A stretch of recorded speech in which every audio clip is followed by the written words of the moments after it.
গতকাল আপনারা কাকে রাস্তার মধ্যে থামিয়েছিলেন? আপনারা তার সম্পর্কে কিচ্ছু জানেন না। একটি সিংহের সামনে দাঁড়িয়ে হাতের আঙুল উঁচু করে চোখ রাঙিয়ে তার সাথে কথা বলছিলেন। এত বড় দুঃসাহস আপনি কিভাবে পাইলেন? হ্যাঁ, আপনি পাইতে পারেন কারণ আপনি জানেন না সে কে। আসুন ছোট্ট করে একটু তাকে আপনাদের সামনে পরিচয় করিয়ে দিই। উনার ইউনিফর্মে যতগুলো প্যারাট্রুপার ব্যাচ দেখেছেন সেইগুলো দ্বারা বোঝানো হচ্ছে specialist para commando, lieutenant colonel, আবার চিতাও রেজিমেন্টের অনেক গুরুত্বপূর্ণ রেজিমেন্ট আমাদের দেশের জন্য, সাথে এয়ারবর্ন, ইনসলিগিয়ার ও ফকম্যান। উনি কতটুকু গুরুত্বপূর্ণ অফিসার এটা যারা মিলিটারি সম্পর্কে জ্ঞান রাখে তারাই জানে। পাশাপাশি উনার কতটুকু গুরুত্বপূর্ণ কাজ হলে উনি এমন আকুতি করছিলেন, কিন্তু উনার সাথে খারাপ ব্যবহার করা হয়েছে, তাও উনি ঠান্ডা মাথায় বিষয়টা ডিল করেছেন। যাই হোক, আমি ছাত্রছাত্রী কিংবা সাধারণ জনগণ সবার কাছে একটা রিকোয়েস্ট করব, যখন কোনো বাহিনীর সদস্য কোথাও মুভ করতে নেয় তখন তার পথে আপনারা বাধা ক্রিয়েট করবেন না। খোঁজ নিয়ে জানা গিয়েছে রাষ্ট্রের একটি গুরুত্বপূর্ণ কাজে তিনি ওইখান থেকে মুভ করছিলেন। এমন অবস্থায় স্টুডেন্টরা তার পথের মধ্যে বাধা ক্রিয়েট করে, তার চোখে চোখ রাঙিয়ে আঙুল তার মুখের দিকে উঠিয়ে তার সাথে দুর্ব্যবহার করতে থাকে। তখনও তিনি ঠান্ডা মাথায় সবকিছু কন্ট্রোল করে নেন। যে ছেলেটি তার দিকে চোখ রাঙিয়ে হাতের আঙুল উঁচু করে কথা বলছিলেন, তার পরনে লাল শার্ট, মাথার মধ্যে একটি উল্টো করে ক্যাপ পরা ছিল। তাকে দেখে কোনো দিক দিয়ে একজন স্টুডেন্ট মনে হচ্ছিল না। একজন স্টুডেন্টের ব্যবহার কখনো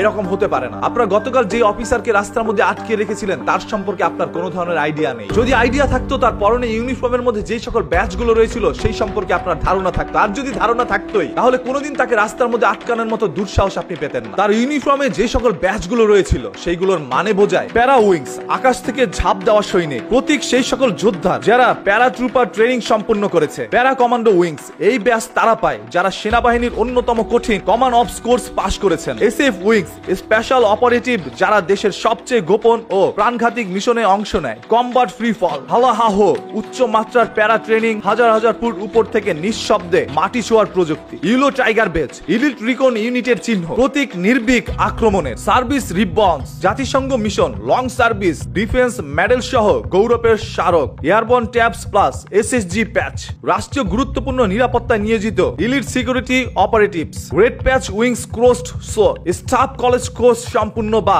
ইনস্ট্রাক্টর হিসেবে নিযুক্ত অফিসার পরিচয়। বাম পাশে left chest and sleeve name tag, বিজয় প্রতীকী কট নেম বা ইউনিট যা প্রতিটি যুদ্ধ জয়ের অঙ্গীকার বহন করে। কমবাট ড্রাইভার বেজ জলপিন, ডুবুরি কমান্ডো, আন্ডার ওয়াটার ডেমোলিশন ও silent attack specialist. EOD badge bomb disposal expert যারা জীবন বাজি রেখে বিস্ফোরক নিষ্ক্রিয় করে। আর্মি এভিশন উইংস হেলিকপ্টার বা ফ্রিগড ইয়ং এয়ারক্রাফট চালানোর জন্য trained military pilot. Commando infantry school patch instructor বা specialist officer. Reserve strike force patch high alert দ্রুত মোতায়েনযোগ্য আক্রমণ বাহিনীর সদস্য। চিতা অ্যান্ড ফ্রকম্যান চিতা স্থায়ী তীক্ষ্ণ গতি, গোপনতা ও চমৎকার সিদ্ধান্ত গ্রহণ। পানির নিচে যুদ্ধ, ড্রাইভিং এবং নৌ অপারেশন স্পেশালিস্ট। ওই অফিসার কেবল একজন সৈনিক নন, তিনি একজন multi skilled combat specialist. Paratrooper plus commando plus combat driver plus HALO jumper plus EOD expert plus instructor plus airborne operative. সম্ভবত যুক্ত ছিলেন UN peacekeeping mission, counter terror operation, high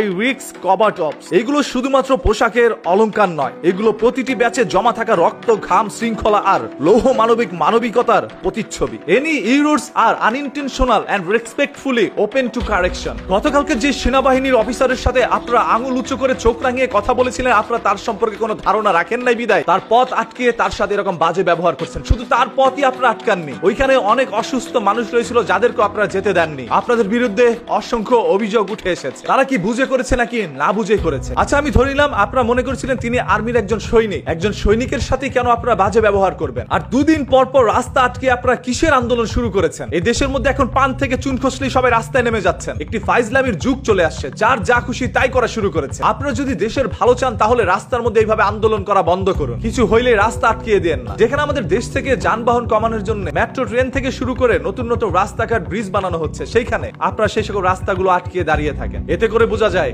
আপনারা দেশের ভালো চাচ্ছেন না। গতকাল আমাদের বাংলাদেশের একজন সেনাবাহিনীর অফিসারের সাথে এরকম একটি ঘটনা ঘটার জন্য আমরা মর্মাহত। কি বলে যে আজকের এই ভিডিওটি শেষ করবো সেরকম কোনো ভাষা খুঁজে পাচ্ছি। তারাই আমাদের দেশকে রক্ষা করার জন্য নিজের জীবনকে বাজি রেখে প্রতিনিয়ত কাজ করে যাচ্ছে। এরা বছরে একটি ঈদের দিন পরিবারের সাথে কাটাতে পারেন। সেই সকাল থেকে রাত অবধি, রাত থেকে সকাল অবধি তারা কঠিন পরিশ্রম করে যায়। আর আপনারা মা বাবারটা খেয়ে স্কুল কলেজের মধ্যে পড়াশোনার নাম করে এদিক ওদিক ঘুরে বেড়াচ্ছেন, আবার রাস্তার মধ্যে এসে তাদেরকে আটকে দিচ্ছে।